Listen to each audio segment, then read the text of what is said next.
Good afternoon and good evening, everyone. Welcome to the Light Bearers Mission Community Empowerment Hour. Our series of programming started last year, and we have shared many presentations on the topics of finance, nutrition, and with plant-based cooking demos, natural remedies, and hydrotherapies, and different health topics, and even gardening. You can always find the recordings of our past recordings at our website.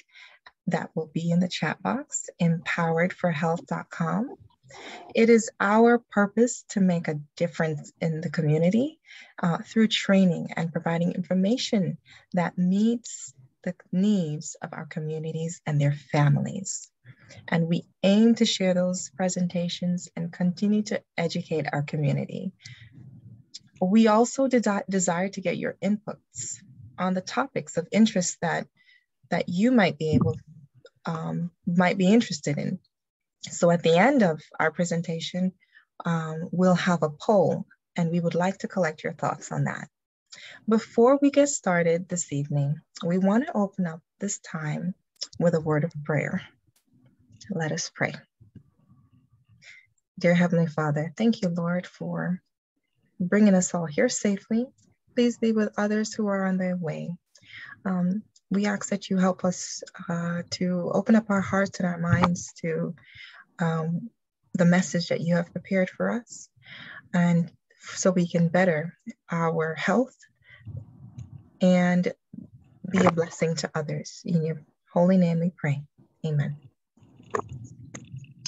This evening's program is a cooking demo. Food is one of our favorite topics, but this afternoon, instead of talking about food and what it does exactly to our bodies, we're going to have a cooking demo. Since we started our seminars, I'm sure some of you have been excited to try some new recipes or redo some of your old recipes into new ones to make them healthier. But when you got into the kitchen, you may have been disappointed or maybe just a little bit discouraged because you weren't sure how to substitute some of your favorite dishes. Well, this afternoon, we have a cooking demo with Mrs. Felicia Astatke. She is the co-founder of Three Angels Pharmacy, spelled with an F, F-A-R-M-A-C-Y, Pharmacy, along with her husband, Benjamin, and her three daughters, Hannah, Bethany, and Hadassah. They started the ministry with an aim to bring the everlasting gospel and have a biblical message and an all-around health message that enriches the individual physically, mentally, and spiritually. So basically, the Three Angels Pharmacy's aim is to reach others and teach them how to be great home chefs. So after we have, in a few minutes rather, we will have a presentation, and then Mrs. Felicia will come on with some questions and answers. So without further ado, here is Mrs. Felicia Astatke and her cooking demo. Please remember to mute your cameras and your volumes.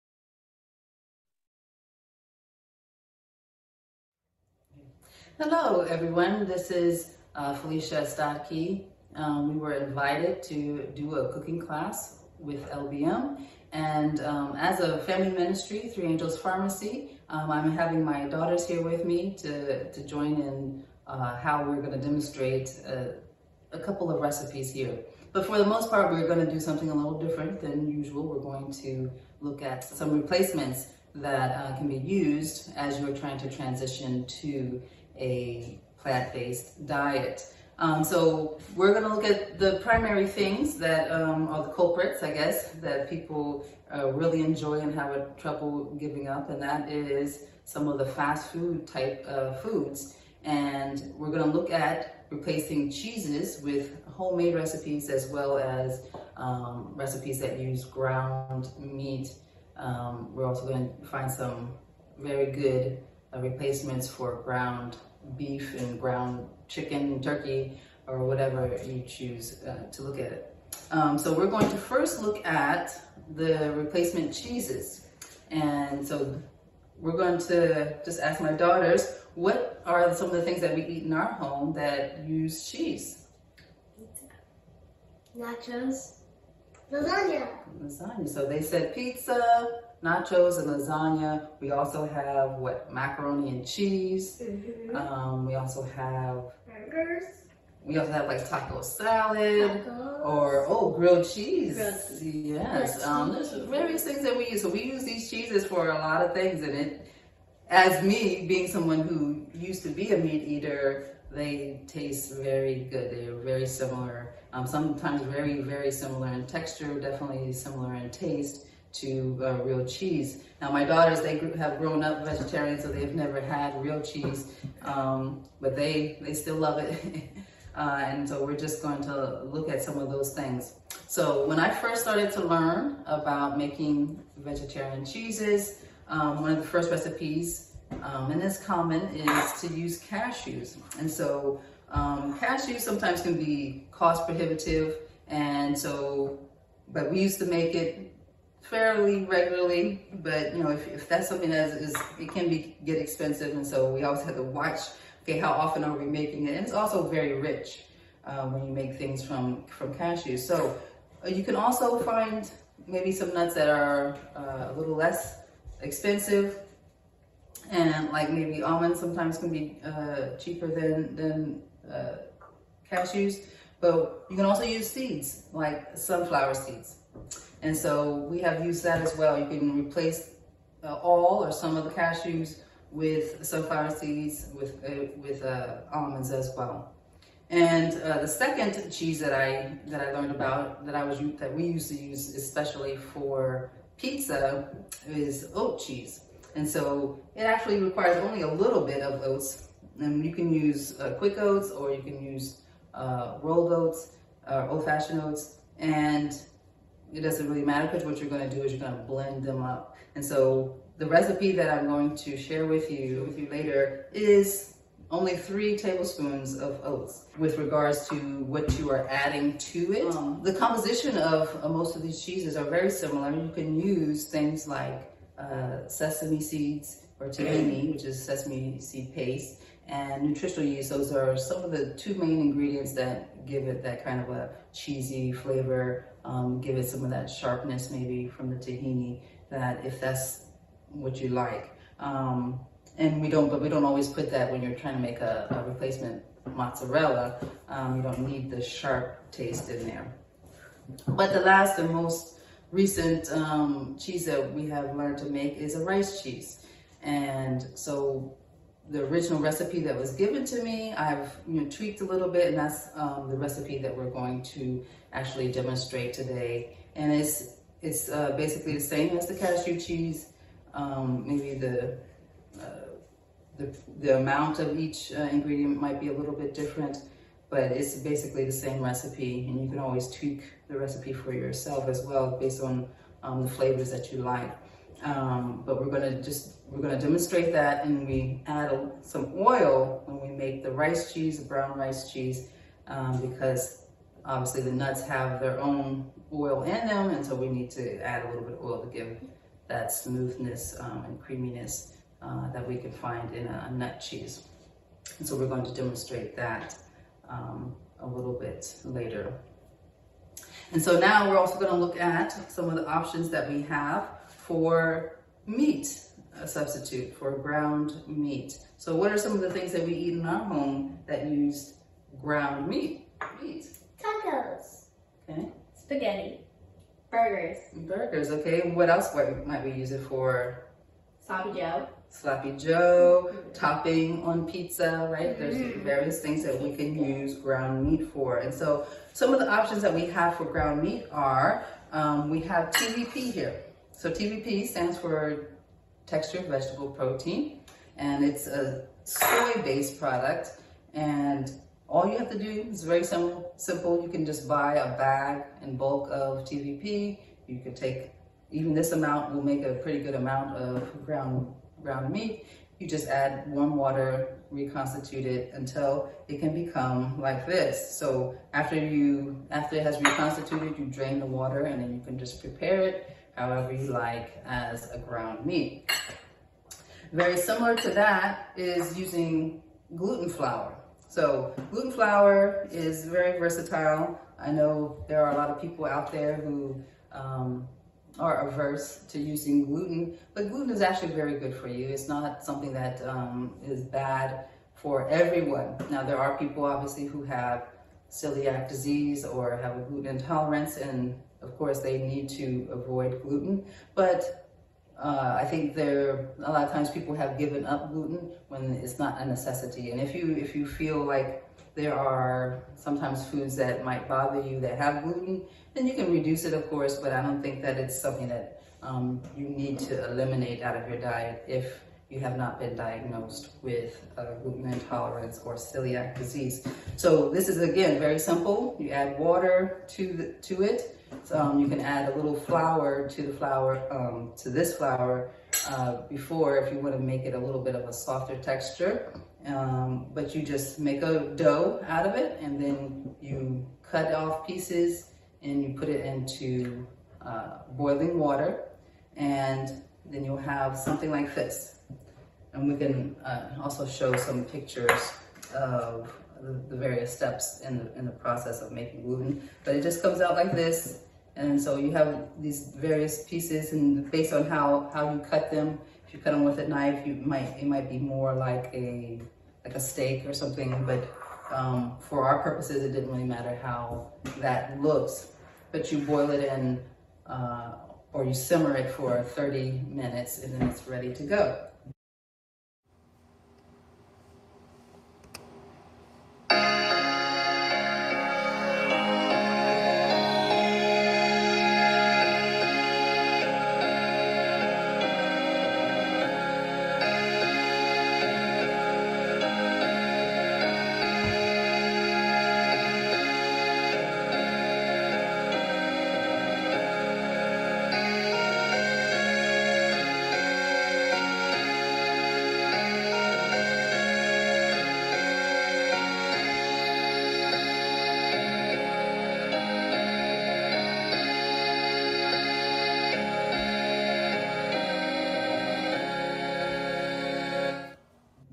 And so some of the things that we have done with it is you can keep it as like a steak, and you cook it, use gravy or brown it on a pan, however you want to do it. Or you can slice it up and make something like a cheesesteak. If you make this more like beef, you can add to the water while it's boiling something like blackstrap molasses or even walnuts to the water, and it'll make it a dark color, and so you can make it more beef-like. But after we're done with this, we put some of these in our blender, and you can just blend it up, and it comes out to a very similar texture to what we saw the TVP. So these two can be used very similar as like a ground beef. You can even bind them together to make a burger. So earlier today we made some burgers with a TVP, and we added flour to the moist TVP, as well as this product, which is called Methyl Cellulose, which is a binder. You can use that as well. You can use it on any kind of burger that you're trying to make to help it to bind together, but also a very good binder, which we're going to use later on for that part of our meat recipe demonstration, is oats. And so it's very simple ingredients, very good ingredients. And so you can make a burger in the same way with the gluten, the blended up gluten. And then so Another thing, if someone is trying to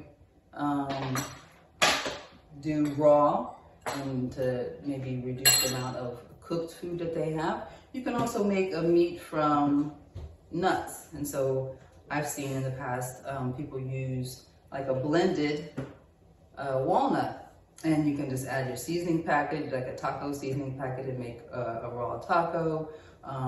Or if you wanted to make some kind of spaghetti sauce, you could blend your tomatoes and then add it to blended walnuts, various things like that if you're trying to do something raw. But for what we're going to do today, we also have lentils, and lentils are very good for anyone's health. Lentils are very high in protein and is one of a very good source of protein, not just for vegetarians, but for, you know, omnivores, people who are just seeking to add a little more beans or legumes to their diet. This is a way to do that, is to use lentils in a burger. And so that's the demonstration that we're going to have for our meat today, is lentil and oat burger.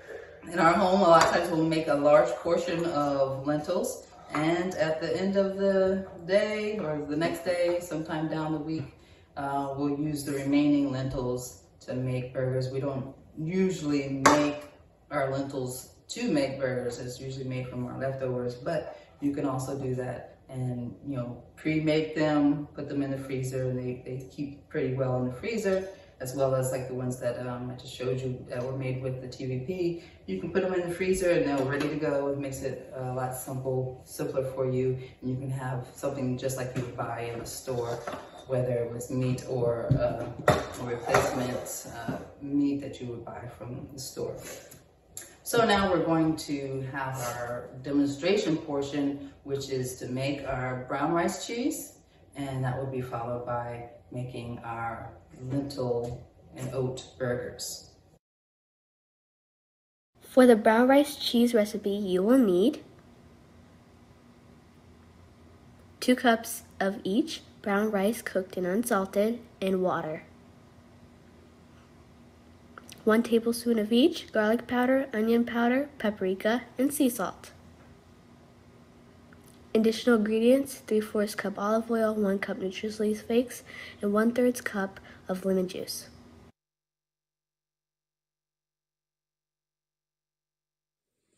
So now we're going to demonstrate the brown rice cheese. So, Bethany, what do we have here in this bowl? And here we have paprika, salt, garlic powder, and onion powder. Okay, and so what do we have in this measuring cup? This is Nutritional Yeast powder. Okay, and what's here? This is extra virgin olive oil. Okay, so normally we use nutritional yeast flakes, but here we have nutritional yeast powder, and so because it is more dense and takes up less space, we use less of the powder than the flakes. And the recipe that I was originally given for oil was much more than this. We're going to use 3/4 cups of the olive oil to 2 cups of unsalted brown rice. And so first what we're going to do is we're going to go ahead and add the seasonings to the rice.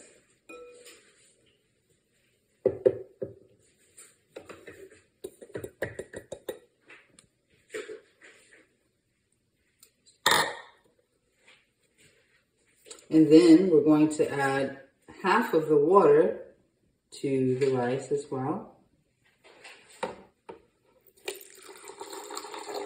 That's good. Okay. And we're going to add the oil.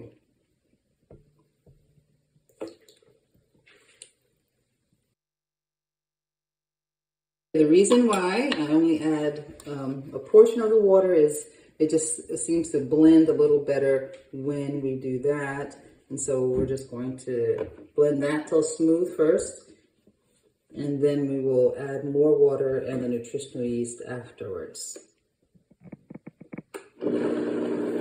Okay, so now after we've blended those first few ingredients, we're going to add the nutritional yeast and about another a half cup of the water.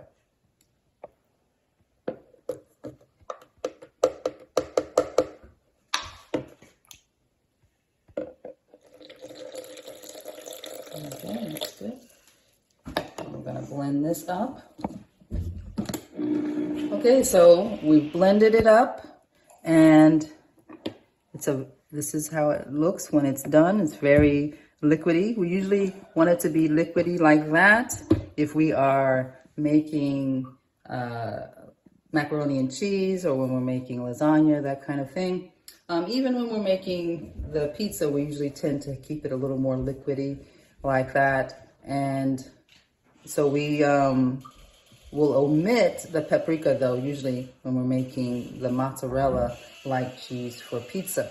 Okay, so when we make this cheese, usually we want to make it a little bit thicker. If you're trying to make like a grilled cheese, or if you're making nachos, you want it to be a little bit thicker. Again, you might want to omit the paprika if you're making a mozzarella type, or if you like a mozzarella provolone type of cheese. And so you'll get a darker color. Sometimes you can even use the raw ingredients. So you can use fresh onion, you can use fresh garlic, you can use fresh pimento instead of paprika, and it will give you a slightly different taste, but they're both very good, however you choose to make it. And so some of the cheeses that you might want to buy from a store are, I think a lot of people know about Daiya Cheese, and this is what I believe they even use this in some pizzerias as their source of cheese.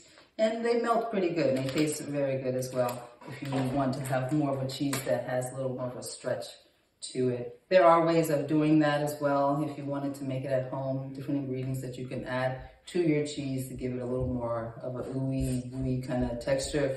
But we're not going to demonstrate that today. But I can give pointers and tips to people who may want to look at that at a later time. And so we're going to end now our cheese demonstration, and we're going to move over to our burger demonstration. For the brown lentil oat burger recipe, you will need main ingredients are 2 cups brown lentils cooked, 1 cup of quick oats, and water. A half teaspoon or more each of garlic powder, onion powder, paprika, and sea salt. Additional ingredients include olive oil, nutritional yeast, and any other seasonings you might add when you make burgers. Okay, now, so we're going to demonstrate our lentil and oat burgers, and we're just going to look at some of the ingredients that we have here. So what's here, Hadassah? Garlic, onion flakes, and nutritional yeast powder. And there's also some salt in there. A little bit of salt.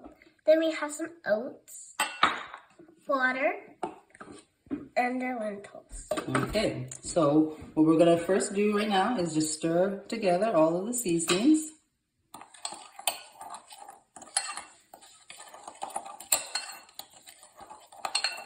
You want to mash that? Yeah, there we go. Okay, and then we're going to add some of the lentils to the seasonings.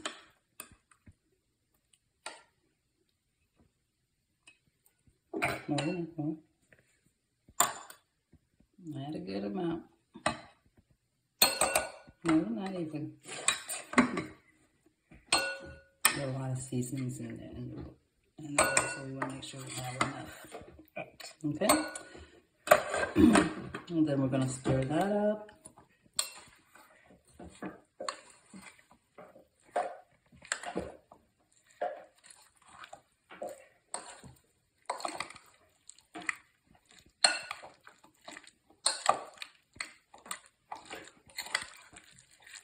Okay, and now we're going to add some of the oats to this. And usually I do it by eye, but it's about probably to every cup of lentils I add probably a quarter to a half a cup of oats. So you want to be able to see the oats pretty well, and we don't want it to be mostly oats. So the oats will oftentimes soak up a lot of the moisture, so sometimes you might have to add a little bit of water.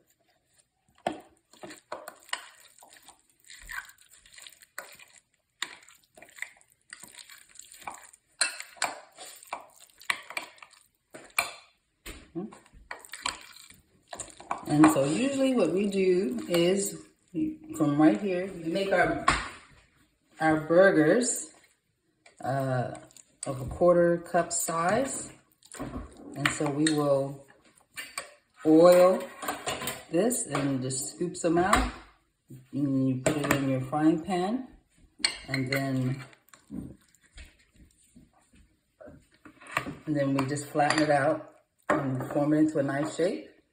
And then we just pan fry them, or we may cover a tray and bake them in the oven. And then the next day, when you're planning to eat it, you can pan fry them. These, again, they freeze well, and you can keep them over for several days. Have something that, you know, someone who's on the go or who may need something for lunch or what have you. It's a nice way of having a nice burger. And believe it or not, lentils give a nice meaty taste as well. So they're very good, and serve them just as you would a burger, or you can also put them as a side dish with gravy or something like that. It's a very, very good and very tasty.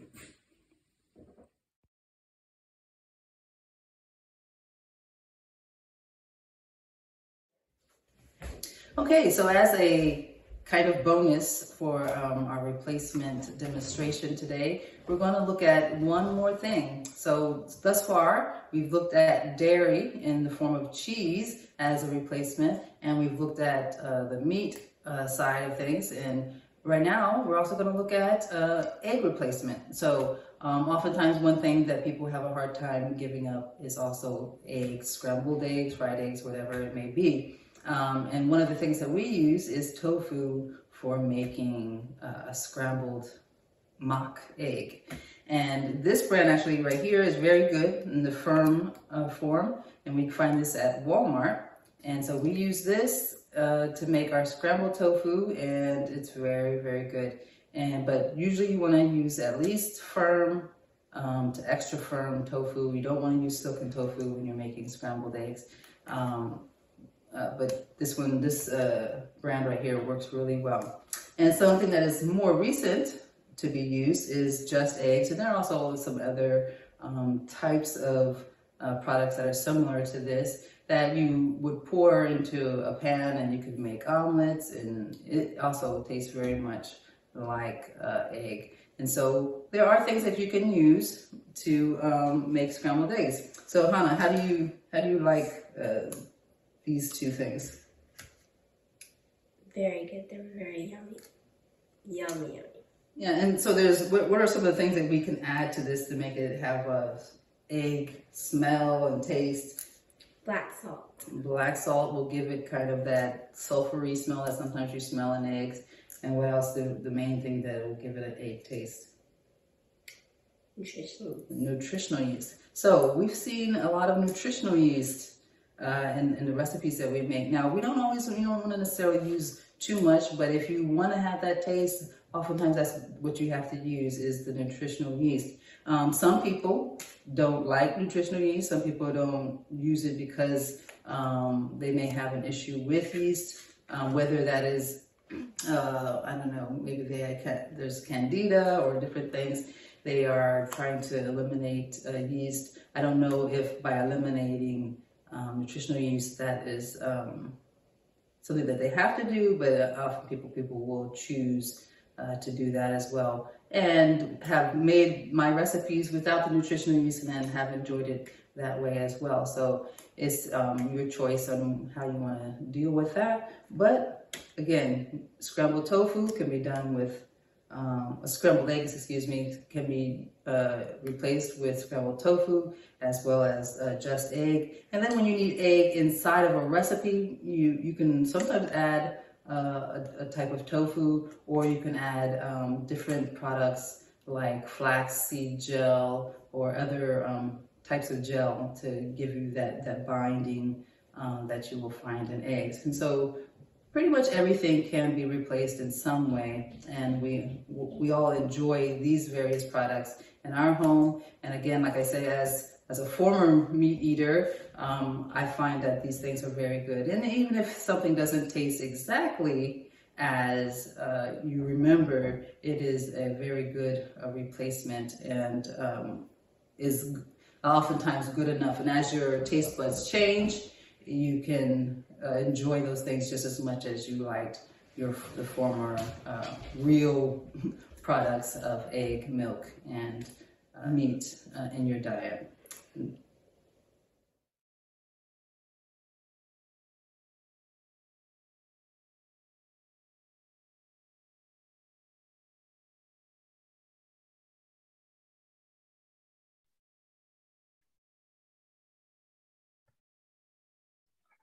Wow.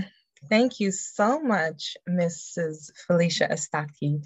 That was really, really informative. I learned a lot.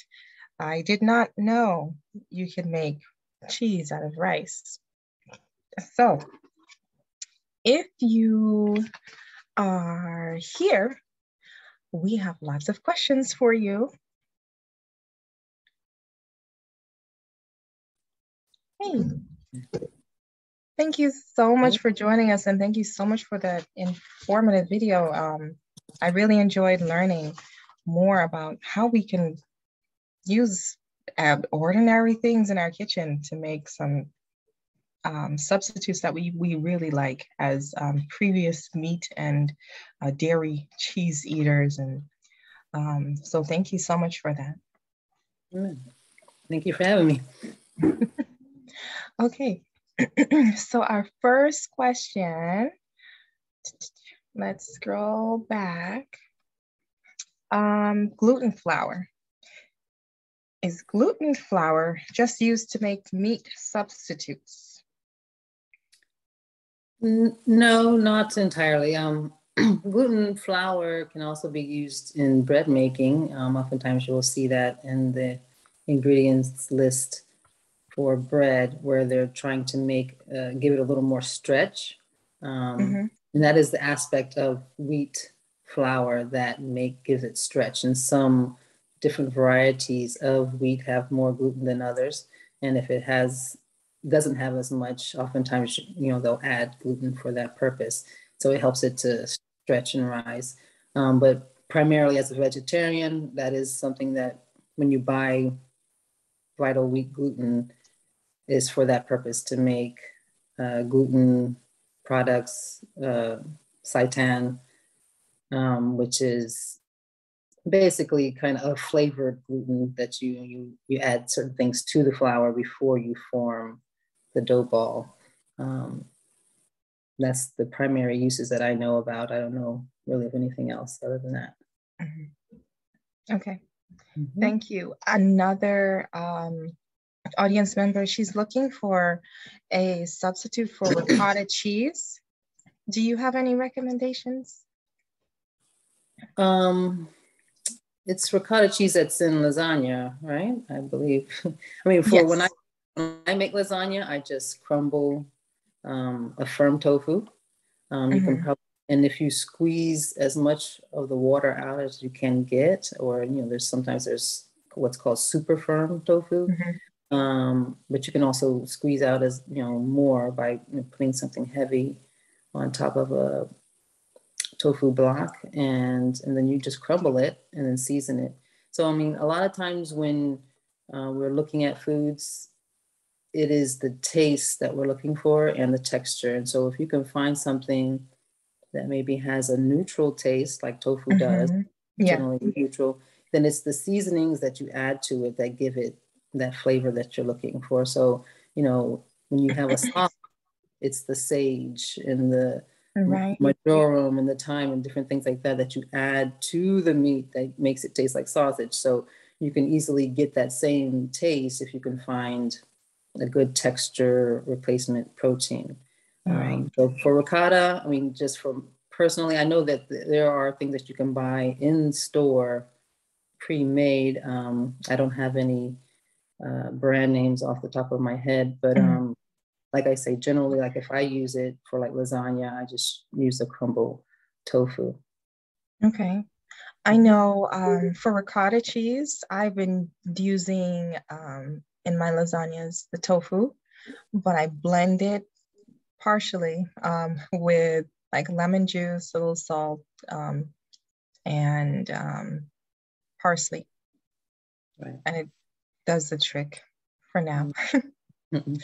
So I hope those 2 recipes help. Who's that? Veronica. I hope those 2 help you.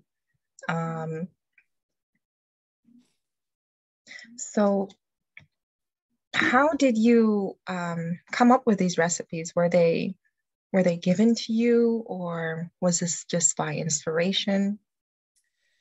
It's a combination of both.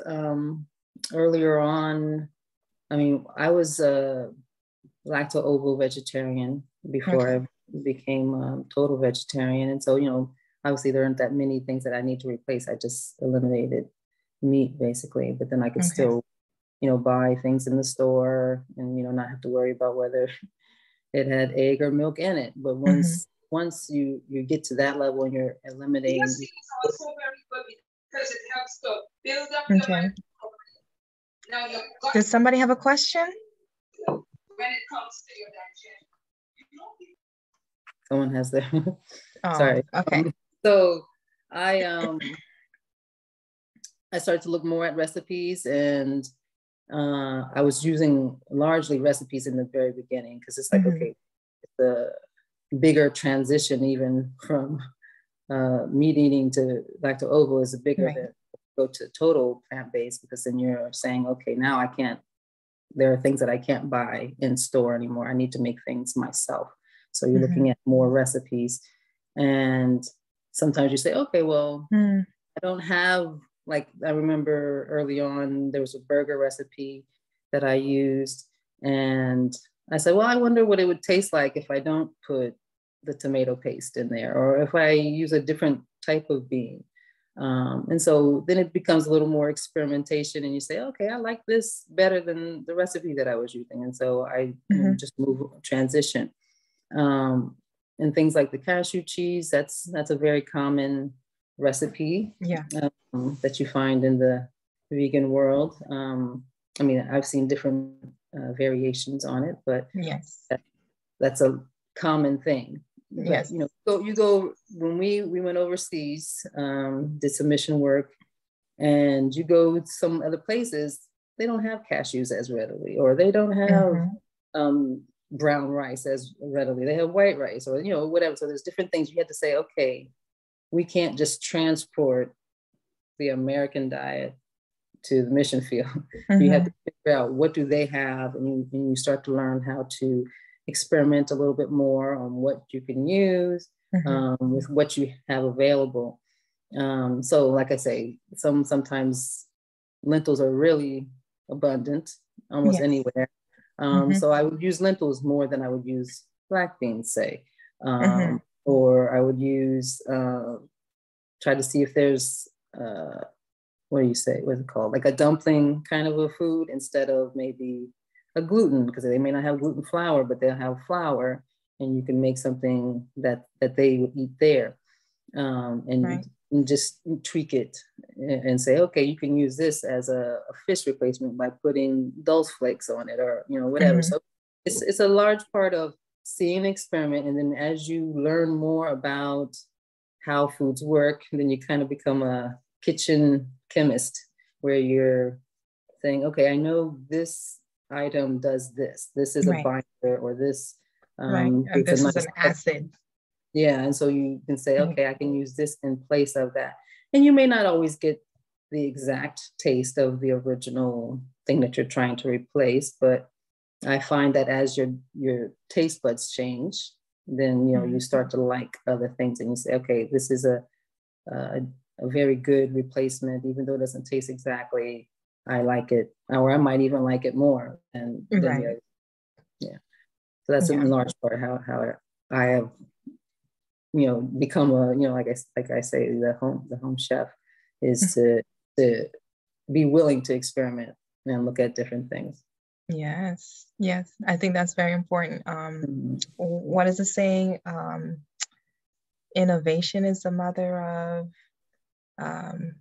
necessity is the mother necessity is the mother of innovation. So That's very important when you go in the kitchen. I can definitely attest to that. When you have when you look in the kitchen and you know what you want, and God gives you wisdom to say, let's put these things together, and you come up with a meal, and you're just like, didn't think of that before. Yeah. So tell me, I noticed that you were using a different blender than I have in my kitchen. What blender do you recommend? Have you tried different ones? Well, the one that we have right now is a Vitamix. Okay.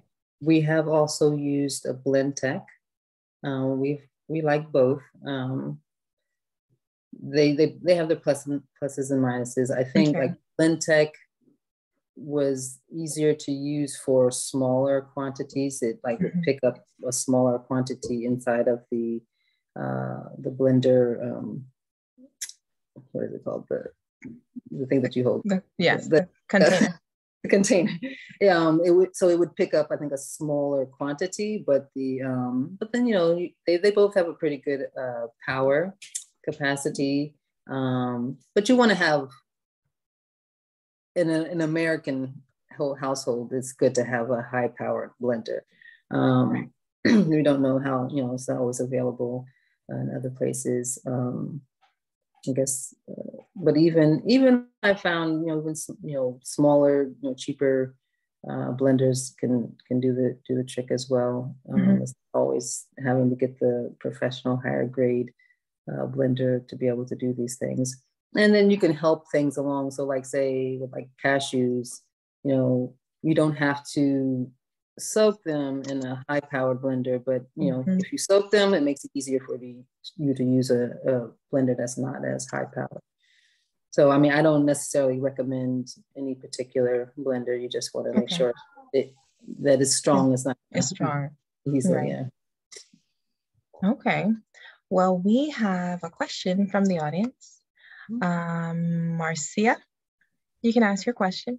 Hi, it's Marcia. Hi, guys. How are you? We're doing what? Good, thank you. I'm a newbie vegan.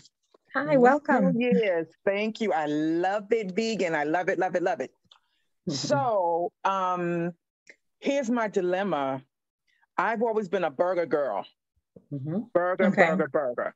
And so, yes, my first year, I was experimental. I was trying this, that, and the other.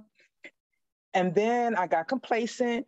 It's like, well, let me just go ahead and get my Beyond Burgers, take it to the cookout. We just grill those burgers. And then I sort of got hooked on the convenience of the Beyond and the this, that, and the other. So I don't want to get back into the processed food that I just came out of, because from what I've been hearing, it's just because it's plant-based, the processing itself and the chemicals that's used, it's tantamount to the same thing. So if they're putting, which I don't use, if they're putting phosphates and nitrates and all like that, I didn't see that in the label. But for example, if they were using nitrates and things of that nature, then I might as well have a hamburger, like a regular beef burger. So do you have any good recipes for burgers? That's question one. Question two is tofu. Okay. So I know soy is the first, is the original process, right? Is the original plant or bean, and then it's processed into tofu. So how much processing does tofu go through in order to become tofu? It's really not that much. I mean, there are steps to get there. I think the primary thing is they make the soy milk, and then they add like I don't know if it's a salt, but it's, they add different coagulants. You'll see them on the label, a coagulant to make it curd. And so you could even make your own tofu at home, doing that same process. It's not like overly processed in the sense of like all these different chemicals are added to it, and one out like that. But it's, obviously anything that's not the original whole food is processed. Anything is processed. Right. And so it's just a level of what are you willing to use. But when you use processed foods like that, tofu is a concentrated food. A lot of the processed foods are concentrated. You want to not eat them. I mean, they're not all bad, but you don't want to eat them all the time. You want to eat them with some level of temperance and saying, okay, I like tofu, but I'm not going to eat it every day. Right. Maybe you have it once or twice a week or something like that. You don't want to have it too regularly, just because it's more so because it's concentrated food than processed food. I don't think tofu sometimes it's demonized. Soy is demonized. I don't think that's a bad product. And people say, because it has estrogens or whatever, but it's a plant estrogen. It's not the same. Body. It actually is very good, especially for women that are later in years, with menopause. So there's different studies that would show otherwise. Yes. The other question was about the burgers. Well, I guess about the burgers. Yeah. Okay, so with the burgers, did you see the video? I'm not sure when you came in. No, I just got the link maybe 10 minutes ago. Okay. So we demonstrated to some extent some burgers using or finding ground products, ground meat instead of beef or what have you. And so there's TVP, textured vegetable protein, which is it is a soy product. Again, that's it's concentrated, but it's even more of a whole product than tofu is, because it still has the fiber and different aspects of the bean in it. And then you also have gluten that you can blend up, and then depending on, I guess, what level you're at, of whether you want to buy a store-bought crumble, but you can use lentils, you can use mashed up beans, and different things like that will give you the meaty texture. And then there's a product called Methyl Cellulose, which is basically, some of this part of the plant that, is a binder, basically. And so it's probably similar to starch, where it would hold things together. And I think when you heat it, it actually activates it even more. And that's something that is used in some of the store-bought cheeses and store-bought meats, like the Beyond and Impossible Burger. They use the methyl cellulose to be a binder. And so if you use the gluten, ground up gluten, or ground up the TVP or some other kind of meat product, you can form it into a burger with other ingredients, even flour, as simple as flour, or like I say, the methyl cellulose or oats or something like that will, absorb some of the moisture and hold it together. That's commonly what we use is the Lentil and Oat Burgers, which was given on the video. And so you can maybe go back and look at that.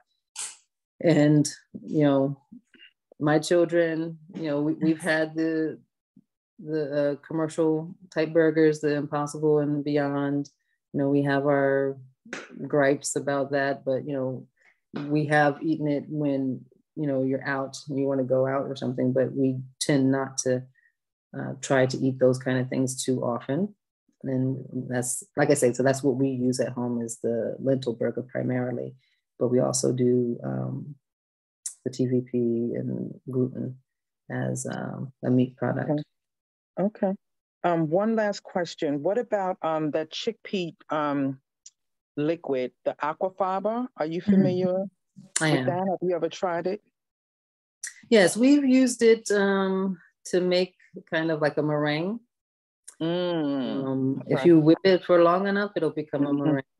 And if you strain it out, it's chickpeas have a pretty distinct taste to them, but if you add the right ingredients like, vanilla extract, or once you Can't hear you. What? Something happened. make a meringue. And then you can also use that in,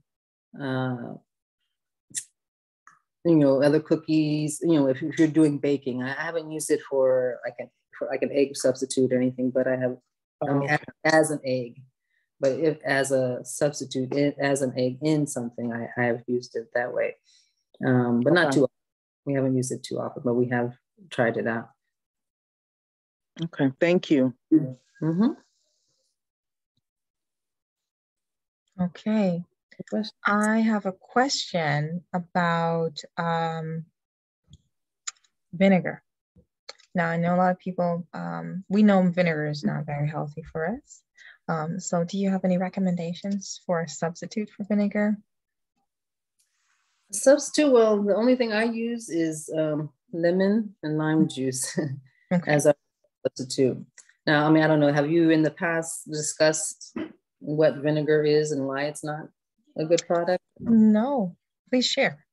Okay, well, just I guess think about what is vinegar? What do you think vinegar is? Okay, so we see things that says apple cider vinegar, rice wine vinegar, what is it? What other kinds are there? I know there's the white distilled and balsamic or whatever. Now, all of those vinegars that usually is preceded by something is saying, where did it begin, right?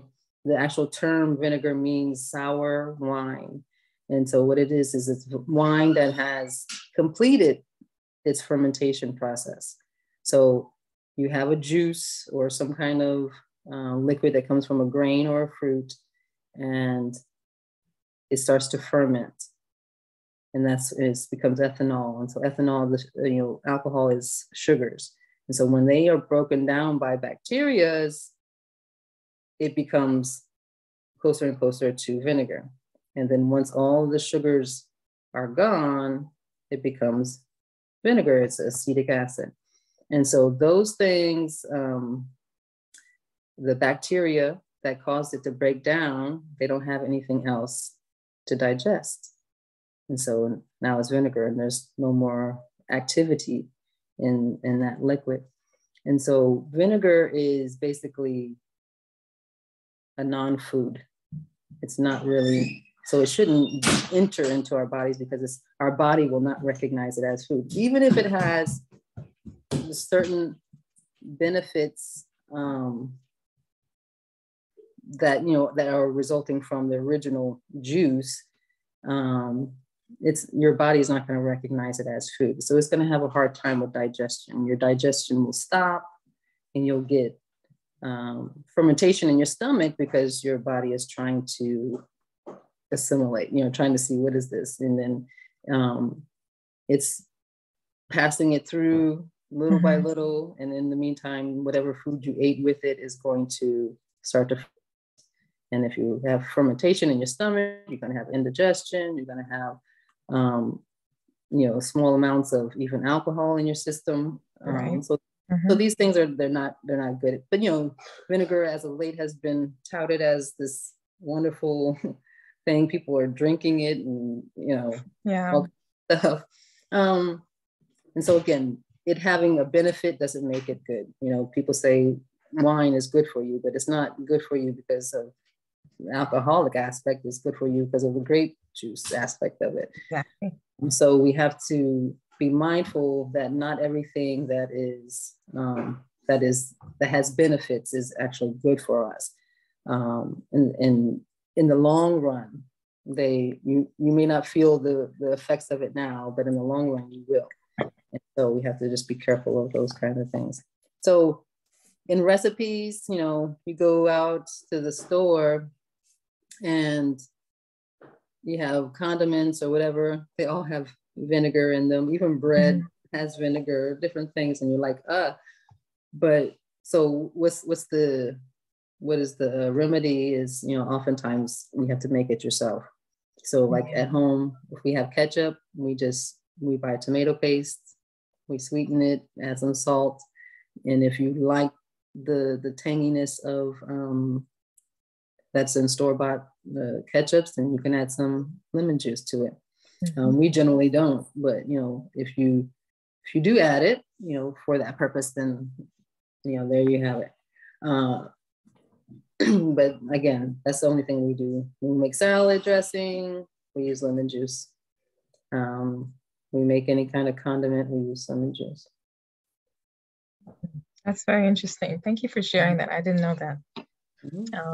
We might have to have you come back for some more recipes and some more substitutions, especially for salad. I know a lot of people have a hard time getting their leafy greens in their diet on a weekly basis, or maybe even on daily basis. And it'd be interesting to see what type of substitutions that you have for salad dressings.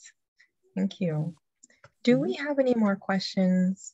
I didn't see any more in the chat, but we do have a hand raised. Okay, so go ahead, LBM.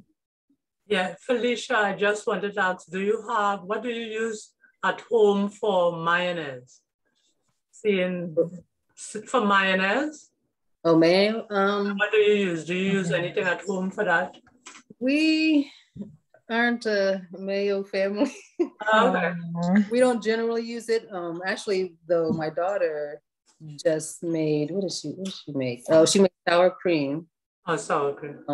This past a few days. Can't hear you. Are you muted? Can you hear me?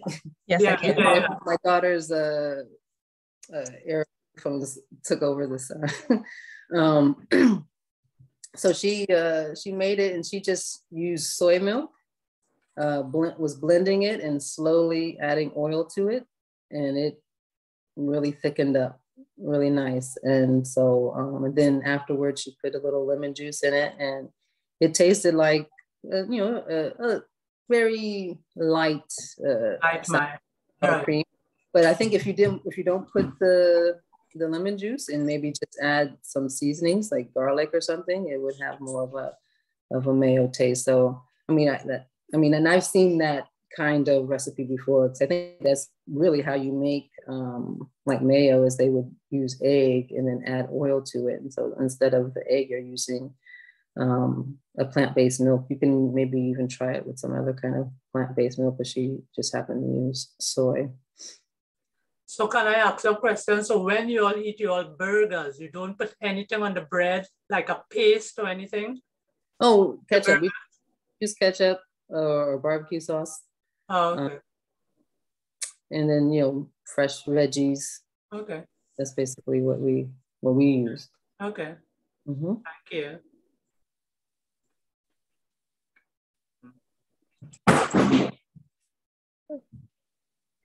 Thank you, Felicia.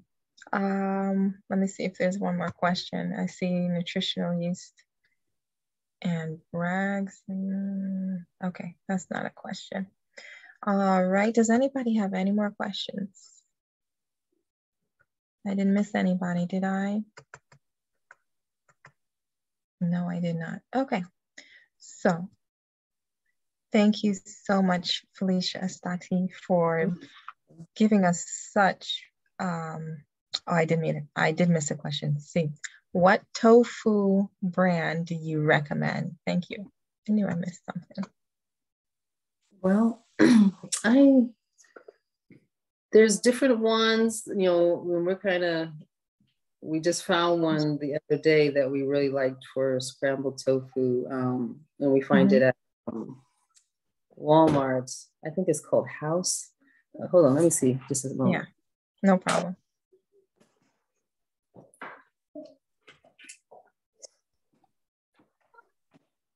Yeah, so it's called House Foods. Okay. Where am I out? I'm familiar. Yes. Reverse, but, so we found that one. The extra firm really came out. Well, actually, the firm that we used the other day came out really nice. But generally, we buy there's a Kroger brand. I know Kroger isn't really up in Maryland too much, but we would buy the Kroger organic tofu called Simple Truth. But I think I don't know if Safeway or any of the stores up there have their own like brand, because I think they generally are, they're all pretty similar. Yeah. Let me see. Go ahead. I'm sorry, my daughter was talking as well. I've also noticed tofu in Aldi's as well. I'm not sure if it's organic, so if you're looking for organic, but there's tofu just about everywhere because of this whole new plant-based diet wave. Everybody's joining, and they would love to see more variety in the stores. And so if there's ever a time that you want to be a little bit more healthier and a little bit more plant-based and maybe even vegan or raw, now is the time. There's so many different options and everybody's posting different recipes. It's just been really great to see, especially within the church. I have to say, like there's just been different people coming up, and then your ministry now, what's it called again? Three Angels Pharmacy. I love how you spelled it, because yes, we're going to the garden, the farm, for our nutrition, for our medicine. Yes. Do you make your own breads? Do you have any recommendations for that? We do make our own bread sometimes. You know, when you have young children, sometimes you don't get to do all of what you want to all the time, but we do try to be more consistent in getting breads. But we do have a few local bakeries around here that we will get bread from also. They don't, because it's a fresh bakery, they don't use all the different preservatives, and so it's a good bread that doesn't have any of the non-necessities. But yeah, I do have a recipe that I use when I'm able to do that on a more regular basis.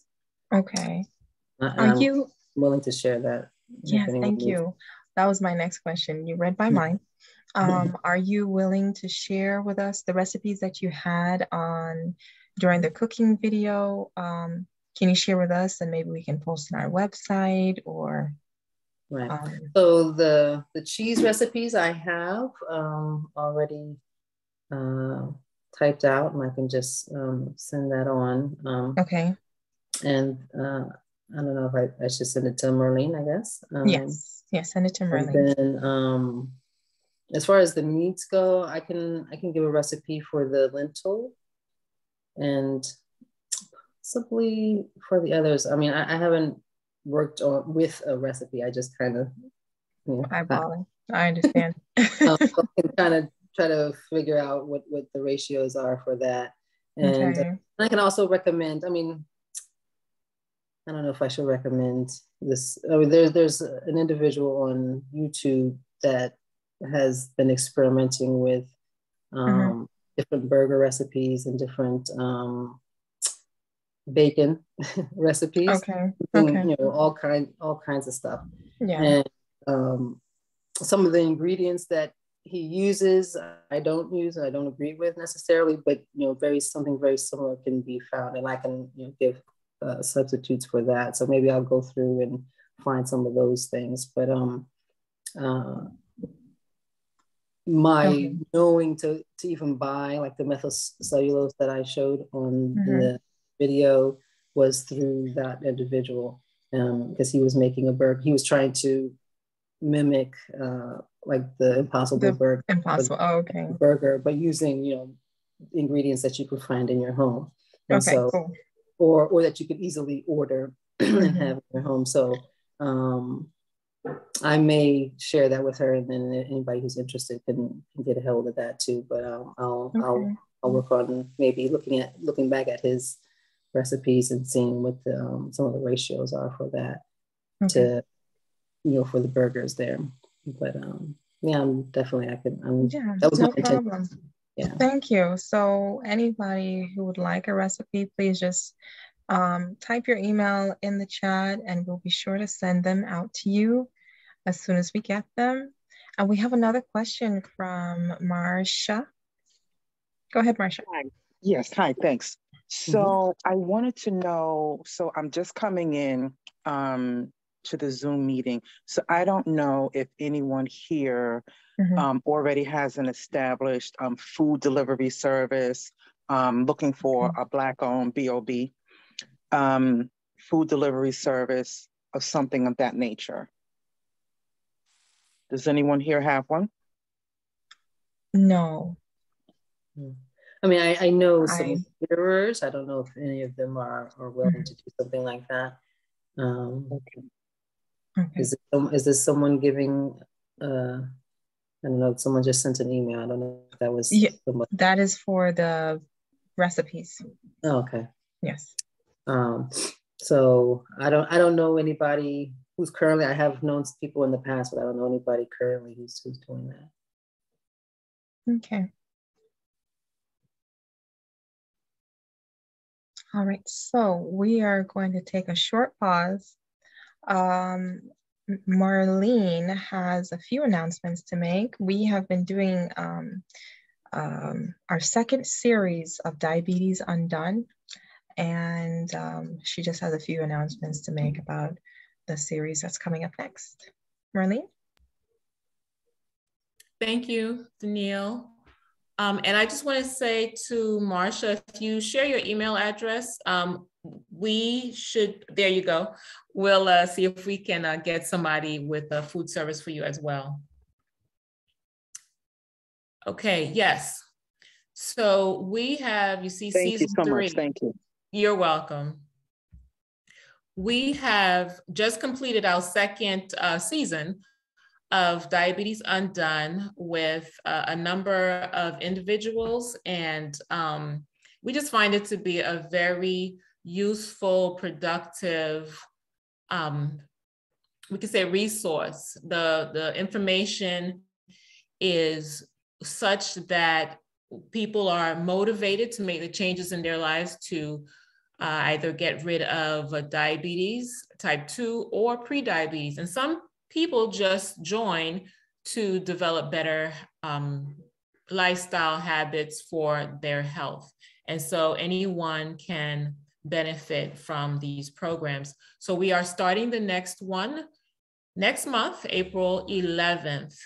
And what I want to highlight here is the part about the health partner. A lot of times when you're trying to make changes, it's helpful to have somebody right there along with you, holding your hand, holding you accountable for the changes, the goals that you set to help you get through them. So you can see, and I'll put it in the chat also, a link that you can go to if you have interest, even if you are not sure if you want to do it, you can send your information. Actually, you can go to the link, include your email address, and we can give you more information about that. There is a small fee for the workshop that covers the material that you will be receiving.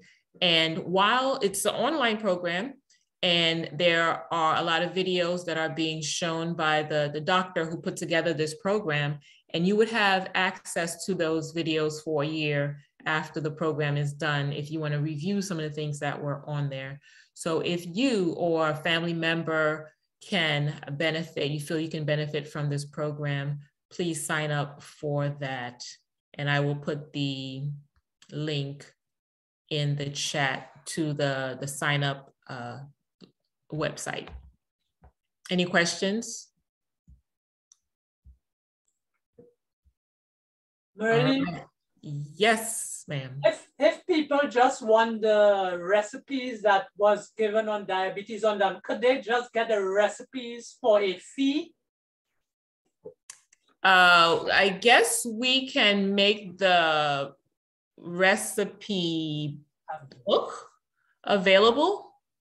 Okay. Is that, yeah, the recipe book? Yeah, I would love to get that. Let me know if you're interested in that, or anyone else. I am interested. Okay. We'll be in contact. So thank you. Thank you for your attention to that.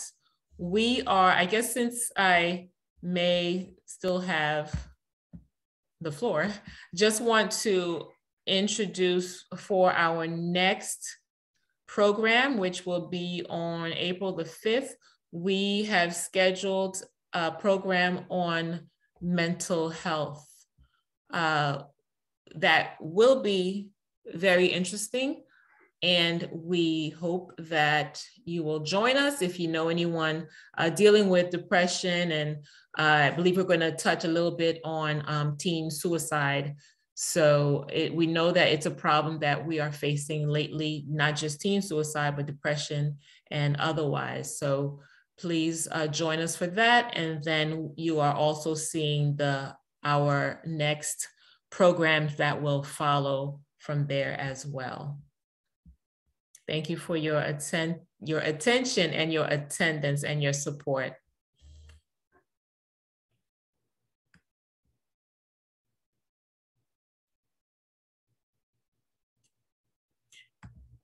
So I suppose we're looking at the list of programs that we have upcoming.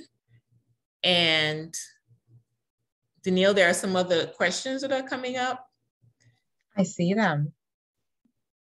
So, and then when we're done with the questions, we will end with prayer. Okay.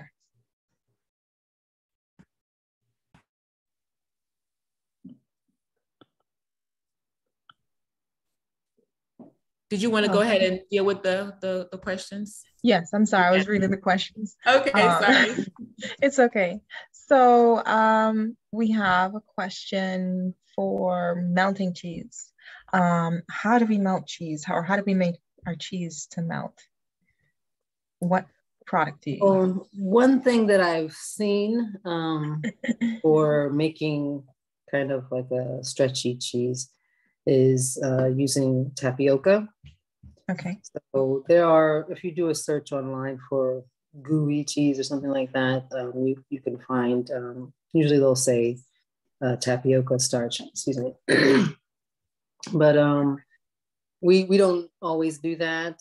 Mm-hmm. Generally, you know, if you're looking for the same look and texture, then that's, you know, something that's going to be desirable for you, especially if you're trying to reach maybe somebody who is not necessarily seeking to be plant-based, but you want to show them that there are options and that there are substitutes. Mm-hmm. But generally in our home, we don't, you know, that doesn't, like I say, my children have never had the real thing, so they don't know necessarily to desire that. So, you know, just using the cheeses that I demonstrated in the video is, you know, sufficient for them. But, you know, if you do need it, then you can, you know, look at the different levels of using tapioca starch, or maybe even some other kinds of starches or gels that'll give it more of a pull to it. Okay, thank you. Mm-hmm. We have another question about nutritional yeast and Bragg's liquid amino acid or Bragg substitutes. Have they been made with fermentation, or They're asking, has it been? Yeah, or does it have MSG in it? I mean, I've heard about, like, say, like with Bragg's liquid aminos that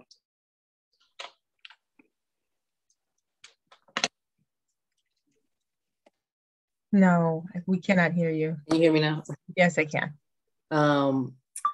That it has MSG because of the different aminos that are in there. But when you have a full spectrum like that, I think it's not considered, you know, some people will say, oh, like an excitotoxin or something. When it's this individual item, that's when you have to worry about it being MSG. But, you know, there's conflicting, I guess, research about MSG, of whether it actually is this bad thing that has been demonized by. I'm sorry, you're muted again.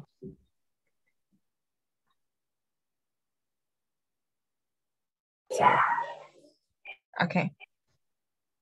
I'll delete it. Shove it. Okay.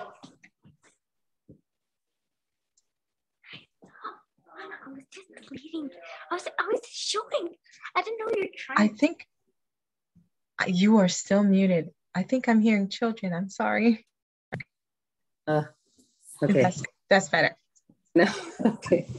Their earphones keep on connecting to my tablet. Okay. So MSG is one of those things that are kind of up in the air, whether it's a product or not. We don't use it. We do use it, but we don't use it that often. And I think, if you have concern about that, there are ways of, most of the time, like say if we make scrambled tofu, we just use regular sea salt. But, if you want a deeper kind of flavor, or, different dimensions, that people will use that usually as a soy sauce substitute, but it's not a necessity. As far as nutritional yeast, my understanding of what it is it's the same strain of yeast that you use in bread, and that it is taking that yeast and then like not dehydrating, but you're cooking it basically. So it's the same yeast that you would find in bread. That's my understanding. And so when people have, these different ideas of whether it's good or bad, and in my estimation, it's the same as what's in bread. If I can eat bread, then I can use nutritional yeast. But again, because it is a concentrated food, I wouldn't want to use it too much. But I don't know that there's anything wrong with it per se as a product in itself. But you always want to use caution. And again, like I say, these are things that are largely available in the US, not available overseas and a lot of times. And so I'm always willing to try to look for some kind of substitute, something else that can be used in its stead, so that if it's not available, or if it is found that it's not the best product, then I have something that I can use in its place and not feel like, I'm missing out on anything. That's right. But I've seen that I've seen the two sides, and I'm leaning more on the side that it's an okay product to use, because it is the same strain of yeast as is found in bread. Okay. Okay. That was the first time I've heard of yeast being fermented. Well, I know it's fermentation, but that it could be bad for you, because we do use yeast and other things in our diet if you choose to, because there's some people that it's just like you said before within your seminar, I know people that do not use nutritional yeast, and they will use maybe other substitutions in their bread instead of using yeast and so forth. Or if they do use yeast in their bread, they will definitely wait the 24-hour period or so before they consume the bread. And so that's we usually, whenever we make bread at home, we'll eat it 2 days later. Okay. So we'll make a good amount and then eat it 2 days afterwards. We definitely know, from our councils and the books from our particular denomination, that eating fresh bread is not good. And so you always want to make sure that the yeast cells are dead. And again, to me, that's what nutritional yeast flakes are, is a dead yeast cell. And I don't know what else to say about it. No, that was great. Yeah. Thank you. Let's see. I'm looking in the chat to see if I missed any more questions. We did that one. All right. So please remember to post your email in the chat so we can send you the recipes. Do you have a website for your ministry? No, well, we used to. It's now defunct, but we do have a YouTube channel, and what is available on there right now is our old medical missionary videos, and there's a few things that are more recent, but they're old. But our intention is to start to upload more recent things. But it's just a 3A Pharmacy is the name of the channel. Okay. And so again, like you mentioned, this pharmacy spelled with an F. The number 3, the letter A, Pharmacy, Farmacy.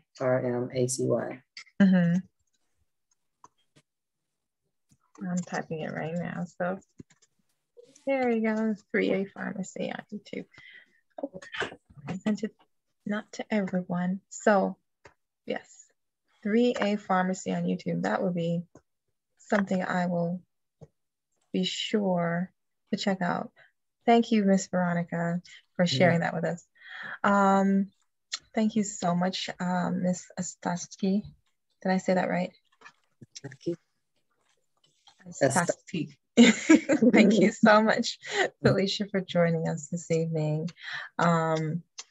We're truly blessed.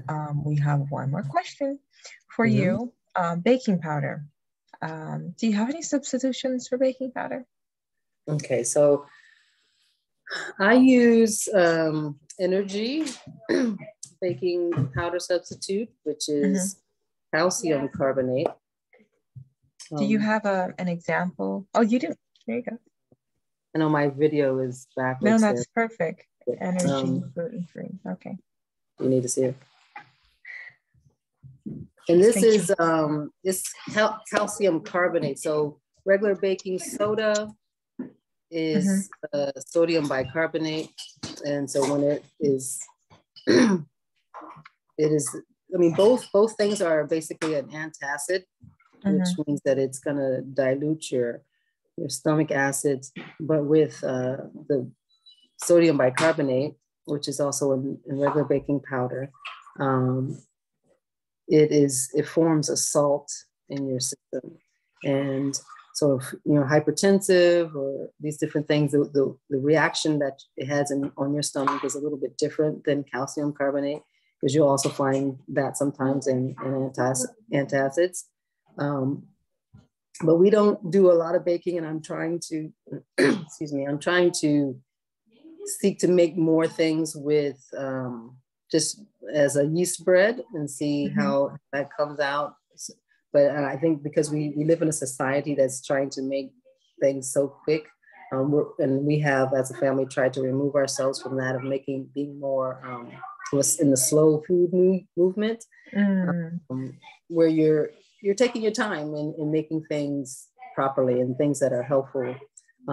So again, like I know someone just put a comment, we don't have to use yeast. We don't have to have any kind of leavening. We used to love, especially when we lost you again. I'm so sorry. Oh, you're back. No, you're still gone. You gotta put it away. Okay. You have to. Can you hear me? Yes, I can hear you. You have to. We did a lot of flatbreads, and then we learned to make like chapati and different things like that, so that that would satisfy our desire for bread, because my family really loves bread. But generally with baking powder, it would only be like a cake. For a special occasion, we might make a cake, and so we'll use Energy for that purpose. It's something that we're not using all the time, and it's not doesn't have as ill effect on your digestive system as a baking soda does. Thank you. Somebody in the chat, who's at Thorn, they would like to know about Ezekiel Bread. What are your thoughts on Ezekiel Bread? And the last one I see here is Agar. Okay, so Ezekiel Bread, or just in general, sprouted bread is really good.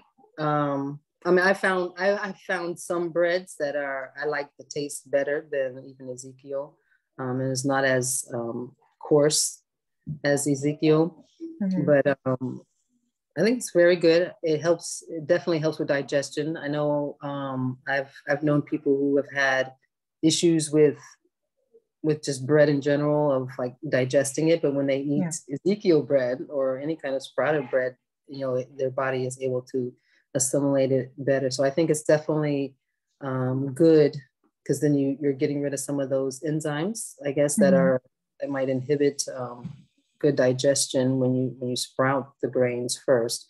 And so it's definitely a good product. And I mean, if you like the taste, wonderful. What's the other one? Agar agar. Yes. I have never personally purchased it. I've had people make it and it like use it in cheeses or in desserts to firm things up. I don't know. I had a question at one time of whether it was the same as like Carrageenan or something like that, which a lot of people are averse to using Carrageenan because it can coat your stomach and you can have stomach upset, and you'll find that a lot of times in plant-based milks as a thickener. But agar agar, I don't know if it's the same thing. I know it's similar because they both are classified as like a seaweed extract.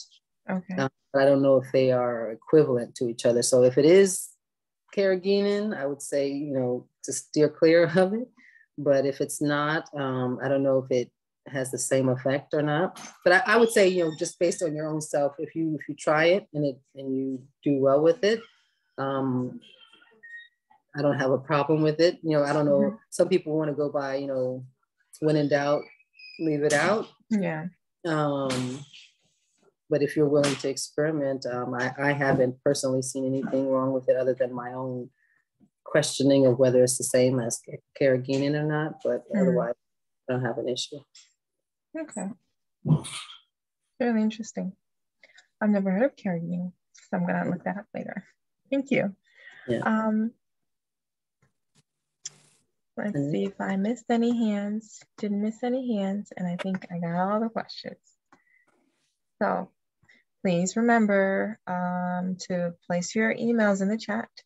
We would love to share the recipes with you, and you can definitely share it with your friends, invite them over, and cook a nice meal. And do not tell them that you substituted anything until they try it, and you'll let them know. So later on, they'll really think twice about their diet, and to know that they can eat food that is delicious and nutritious and better for their health. Thank you so much for joining us, Miss Felicia Ostatki. Thank you for having me. Yes, thank you so much. So I will close right now with a word of prayer, and we will see everybody, God willing, next week for our next presentation on mental health. Bow your heads with me. Dear Heavenly Father, thank you, Lord, for giving us enlightenment, giving us intelligence and determination, dear Father, to do things according to your will, especially when it comes to our diet. Be with every member here, every family member here, and help us, Father, to choose to do better in our health choices and in our choices, Father, with you. Please be with Mrs. Ostatki and her family. Continue to bless their ministry and help that it will grow so that others may know that it is important and it is doable to live healthier, dear Father. Please be with all of us so that we may meet again next week. In your name we pray, amen. Amen. Amen. So the next presentation will be on April the 5th. All right. Have a good evening, everyone. You as well. Thank you so much. This was really informative. Thank you. No problem. Have a good evening.